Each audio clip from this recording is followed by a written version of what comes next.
नमस्कार। आज के वीडियो में मैं जो बात करने वाली हूँ वो है कॉन्स्टिपेशन के बारे में। अगर आपको पेट साफ नहीं होता, ये दिक्कत होती है, ब्लोटिंग गैसेस की प्रॉब्लम होती है, तो ये वीडियो आप पूरा जरूर देखिए, क्योंकि इसमें मैं बताने वाली हूँ एग्जैक्टली जो साइंटिफिक इसका कॉज है कॉन्स्टिपेशन का, उसके बारे में, उसके लिए क्या क्या स्टेप्स आपको लेने चाहिए, उसके बारे में बहुत डिटेल में ये वीडियो में बात करने वाली हूँ। क्योंकि क्या होता है, जब भी कॉन्स्टिपेशन ये बीमारी होती है तो बहुत सारे लोग होम रेमेडीज ट्राई करते हैं और उसके बाद कुछ दवाइयाँ लेते हैं, उससे टेम्परेरी आराम जरूर मिलता है, बट इसका एक परमानेंट सोल्यूशन जो है वो नहीं मिल पाता। इसके लिए ये वीडियो में हम यही बात करेंगे एग्जैक्ट रीजन क्या है कॉन्स्टिपेशन का और फिर उसके लिए क्या करना चाहिए। सो कॉन्स्टिपेशन होने का जो एक मेन कारण है वो है इनडाइजेशन, मतलब अपचन। अगर आपने जो भी चीजें खाई है उसका बराबर से डाइजेशन नहीं हुआ है तो उसकी वजह से कॉन्स्टिपेशन ये बीमारी होती है। सो बहुत सारी ऐसी चीजें भी है, अगर आपके शरीर को सूट नहीं होती और आप खाते हो तो भी इनडाइजेशन हो सकता है, बट एक बहुत ही मेजर रीजन है जिसकी वजह से कॉन्स्टिपेशन होता है और वो है लो स्टमक एसिड। हमारे स्टमक के अंदर हाइड्रोक्लोरिक एसिड नाम का एक एसिड होता है जिसका काम है जो भी चीजें हम खाते हैं उसको पचाना, मतलब प्रोटीन्स, कार्बोहाइड्रेट या जो भी चीजें हम खाते हैं उसको ब्रेक डाउन करने का काम ये स्टमक एसिड करता है। जो भी फूड हमारे पेट में गया हुआ है वो ब्रेक डाउन हो जाता है, अच्छे से पचता है, उसके बाद ही वो शरीर से बाहर निकल सकता है। बट अगर ये डाइजेशन आपके शरीर में बराबर से नहीं हुआ तो फिर आगे ये जो फूड है वो बराबर से या टाइम पे पास नहीं होगा और फिर आपको कॉन्स्टिपेशन की तकलीफ होगी। फिर स्टमक एसिड के बहुत दूसरे भी काम है, जैसे कि न्यूट्रिएंट अब्सॉर्प्शन। तो अगर स्टमक एसिड कम है तो फिर जो भी फूड हमने खाया है वो पचा नहीं है बराबर से, तो उसके अंदर जो भी न्यूट्रिएंट्स है या जो भी पोषक तत्व है वो हमारे शरीर को नहीं मिलते और उसकी वजह से भी कॉन्स्टिपेशन होता है। क्योंकि कुछ न्यूट्रिएंट्स है जैसे कि मैग्नीशियम, कुछ बी विटामिन है जैसे कि B1, B6, B12, ये हमारे डाइजेशन के लिए बहुत ज्यादा आवश्यक होते हैं। तो अगर खाना ही अच्छे से पचा नहीं है तो फिर ये न्यूट्रिएंट्स की डेफिशिएंसी भी हमें होती है और फिर न्यूट्रिएंट्स की डेफिशिएंसी के कारण अगेन आपको फिर कॉन्स्टिपेशन की प्रॉब्लम होती है। उसी के साथ जो पेरिस्टालसिस मूवमेंट होता है, इसका मतलब जो आंतड़े है, हमारा फूड जो है अंदर घुमाते रहते हैं और अल्टीमेटली जो शरीर से बाहर निकलता है, जिसको हम वेस्ट प्रोडक्ट या स्टूल बोलते हैं। जो ये बचा हुआ फूड है बाहर निकलने के लिए आंतड़ों की एक मूवमेंट होती रहती है जिसको पेरिस्टालसिस मूवमेंट बोलते हैं। तो ये मूवमेंट भी बराबर से होने के लिए हमें स्टमक एसिड की जरूरत है। तो अगर आपके शरीर में स्टमक एसिड बराबर से नहीं बना तो ये पेरिस्टालसिस मूवमेंट बराबर से नहीं होगा, बचा हुआ जो भी खाना है वो भी अच्छे से पुश नहीं होगा या बाहर नहीं निकलेगा और फिर आपको कॉन्स्टिपेशन हो सकता है। तो ये सारे एक्चुअली मेन रीजन है जिसकी वजह से कॉन्स्टिपेशन होता है और बहुत सारे लोग इसको इग्नोर करते हैं या काफी बार इवन डॉक्टर के साइड से ये चीजें बताई नहीं जाती। मोस्टली लोग क्या करते हैं, खाने में फाइबर का इंटेक बढ़ा देते हैं या पानी का इंटेक बढ़ा देते हैं, होम रेमेडीज लेते हैं, जैसे भिगोए हुए मनुका होते हैं, प्रून्स होते हैं, मतलब आलू बुखारा जो सुखाया हुआ होता है। तो ये सब चीजों से कुछ टाइम के लिए आराम मिलता है। इनफैक्ट बहुत सारे लोग चूर्ण भी लेते हैं।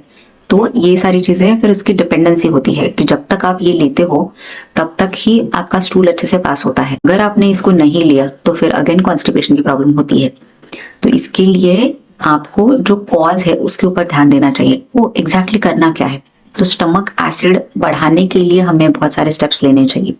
तो स्टमक एसिड जो है वो बनने के लिए या स्टमक एसिड शरीर में मेंटेन करने के लिए कुछ चीजें जो आपको फॉलो करनी है। पहले तो हम जान लेते हैं कि स्टमक एसिड कम क्यों होता है। स्टमक एसिड शरीर में कम होने के बहुत सारे रीजंस हो सकते हैं, जैसे एजिंग। जैसे जैसे हमारा एज होता है वैसे वैसे शरीर में स्टमक एसिड का प्रोडक्शन कम होता है। दूसरा जो कारण है, अगर आप बहुत ज्यादा बाहर का खाना खाते हो, बहुत ज्यादा प्रोसेस फूड्स खाते हो या मैदे की चीजें, जो रिफाइंड कार्बोहाइड्रेट्स होती है, शुगर, ये सारी चीजें ज्यादा खाते हो तो स्टमक एसिड प्रोडक्शन सप्रेस होता है या कम होता है। फिर अगला जो कारण है वो है स्ट्रेस। अगर आप हमेशा स्ट्रेस में रहते हो या आपका नींद बराबर से नहीं होता तो उसकी वजह से भी जो स्टमक एसिड या हाइड्रोक्लोरिक एसिड का जो प्रोडक्शन है वो हैम्पर होता है। तो फिर अभी आपको पता चला होगा कि आपको एग्जैक्टली करना क्या है। आपको ये सब चीजें तो अवॉइड करनी है। एजिंग के लिए तो हम कुछ ज्यादा कर नहीं सकते, बट नेचुरली स्टमक एसिड बढ़ाने के लिए क्या क्या करना है वो भी मैं आपको आगे बताऊंगी। बट सबसे पहले आपको करना है कि बाहर की चीजें खाना आपको कम करना है, बंद करना है। स्पेशली जो शुगर प्रोसेस फूड्स होते हैं वो खाना आपको टोटली बंद करना है। उसके साथ स्ट्रेस को भी कंट्रोल करना है। तो स्ट्रेस कम करने के लिए रेगुलरली मेडिटेशन कर सकते हो, नींद बराबर से आपका हो, उसके लिए एक आप टाइम सेट करिए ताकि 7 से 8 घंटे का नींद आपका हो। इसी के साथ कुछ चीजें होती हैं जो स्टमक एसिड बनाने के लिए हमारे शरीर को हेल्प करती है। सबसे पहला तो प्रोटीन इंटेक। सो आपको ओवरऑल जो आपका डाइट में प्रोटीन है उसको बढ़ाना पड़ेगा। अगर आप ओवरऑल प्रोटीन इंटेक बढ़ाओगे तभी स्टमक एसिड बनने में हमारे शरीर को हेल्प होगा। तो अगर आप नॉन वेजिटेरियन हो तो आप एग्स, चिकन, फिश ये चीजें ले सकते हो। वेजिटेरियन हो तो स्प्राउट्स, नट्स, सीड्स, फिर पनीर, तो बाकी चीजें होती है जैसे कि पीनट्स, पालक, चना होता है। तो ऐसे बहुत सारे वेजिटेरियन भी सोर्सेज है जो आप रेगुलरली ले सकते हो, जिससे हमारे डाइजेस्टिव एंजाइम्स भी अच्छे से बनने में हेल्प होता है और इवन स्टमक एसिड भी बनने में हेल्प होता है। फिर दूसरा है कुछ चीजें हैं जो आप रेगुलरली अगेन ले सकते हो जैसे कि Apple cider vinegar, lemon water, ginger. ये चीजें भी स्टमक एसिड बनने की जो प्रोसेस होती है उसको स्टिमुलेट करती है। तो एप्पल साइडर विनेगर आप 1 गिलास पानी में 2 चम्मच एप्पल साइडर विनेगर ले सकते हो।